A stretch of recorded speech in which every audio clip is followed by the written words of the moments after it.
करण राजवीर का बाप बनकर करवाएगा राजवीर पलकी का रोका, जिसे देखकर शौर्य निधि को लगेगा बड़ा झटका और निधि होगी सबके सामने करण पर गुस्सा। जी हाँ दोस्तों, कुंडली भाग्य के आने वाले धमाकेदार एपिसोड में जब पंडित जी राजवीर की माँ को बुलाएंगे, तभी प्रीता के कमरे में बंद होने की वजह से गुरप्रीत रोके को यानी कि पलकी राजवीर के एंगेजमेंट को कैंसिल करने की बात रख देगी और कहेगी कि राजवीर की माँ के बिना अब रोका नहीं हो सकता, इसलिए ये रोका यहीं पर कैंसिल होता है। तभी पंडित जी कहेंगे कि अगर माँ नहीं होगी तभी चलेंगे। तभी ऐसू का करण राजवीर का बाप बनने के लिए एक पिता की तरह राजवीर पलकी का रोका करवाने के लिए तैयार हो जाएगा और सबके सामने करण कहेगा कि राजवीर का पिता मैं बनूंगा, जिससे सुनकर निधि शौर्य राजवीर गुरप्रीत को काफी बड़ा शौक लगेगा और शनाया की माँ पलकी की शादी राजवीर के साथ ना करवाने के लिए करण को कहेगी कि मिस्टर करण लूथरा आप राजवीर के पापा कैसे बन सकते हैं, ऐसा नहीं चलता, ये शादी यहीं पर कैंसिल होती है। सुना नहीं आप लोगों ने, राजवीर की माँ नहीं है इसलिए ये शादी यहीं पर कैंसिल होती है। यह सुनकर तभी करण पंडित जी को कहेगा कि पंडित जी आप बताइए, राजवीर का अभी कोई ना होने की वजह से मैं राजवीर का पिता बनकर रोके के सारे रिचुअल्स यानी कि रीति रिवाज पूरे कर सकता हूँ। तभी यह सुनकर पंडित जी कहेंगे हाँ आप राजवीर के पिता बनकर सारे रीति रिवाज राजवीर के कर सकते हैं, लेकिन सबसे पहले आपको कसम खानी पड़ेगी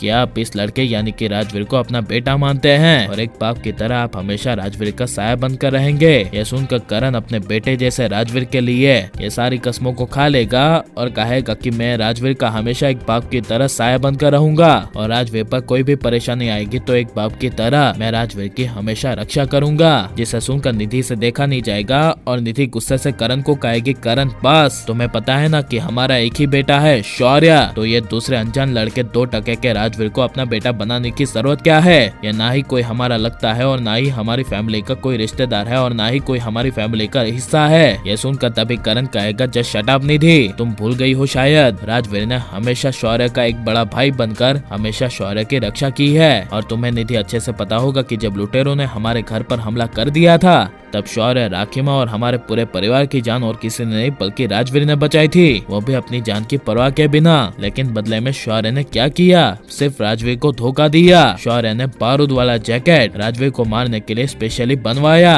ताकि राजवीर उसे पहनकर मर जाए। वो तो अच्छा है कि जैकेट पापा के पास था और पापा ने उस जैकेट को दूर फेंक दिया था और तभी वो जैकेट ब्लास्ट हो गया और किसी को कुछ नहीं हुआ। ये सुनकर निधि कुछ बोल नहीं पाएगी और राजवीर को यह बड़े राज के खुलासे के बाद काफी बड़ा शौक लगेगा। जहाँ पर जब पंडित जी कहेंगे कि मुहूर्त बीतता जा रहा है, मिस्टर करण लूथरा आप आगे आइए और अपने राजवीर के पिता होने का फर्ज निभाइए। तभी यह सुनकर जब करण आगे आएगा और पंडित जी करण को राजवीर का हाथ पलकी के हाथ में देने के लिए कहेंगे, तभी करण राजवीर का हाथ पलकी के हाथ में दे देगा और दोनों को करण आशीर्वाद देते हुए कहेगा कि तुम दोनों हमेशा खुश रहो, तुम दोनों की जोड़ियां हमेशा सही सलामत रहे। एक करण राजवीर और पलकी को कहकर जब करण पलकी को कहेगा कि पलकी बेटा अब राजवीर को रिंग पहना और राजवीर को कहेगा कि राजवीर तू भी पलकी को रिंग पहना, तभी दोनों एक दूसरे को रिंग पहनाएंगे। तभी यह पूरा राजवीर पलकी का रोका संपन्न हो जाएगा और लेकिन करण के सामने राजवीर उसका ही बेटा है, उसकी असली सच्चाई अब आ जानी चाहिए क्या नहीं। और मोहित की माँ गुरप्रीत को करण प्रीता को एक कर देना चाहिए क्या नहीं। और आपको किसकी जोड़ी सबसे ज्यादा पसंद है, पलकी राजवीर की या फिर करण प्रीता की, ये सब हमें कमेंट में जरूर बताएं और आप प्लीज इस वीडियो को लाइक शेयर हमारे चैनल को सब्सक्राइब करें।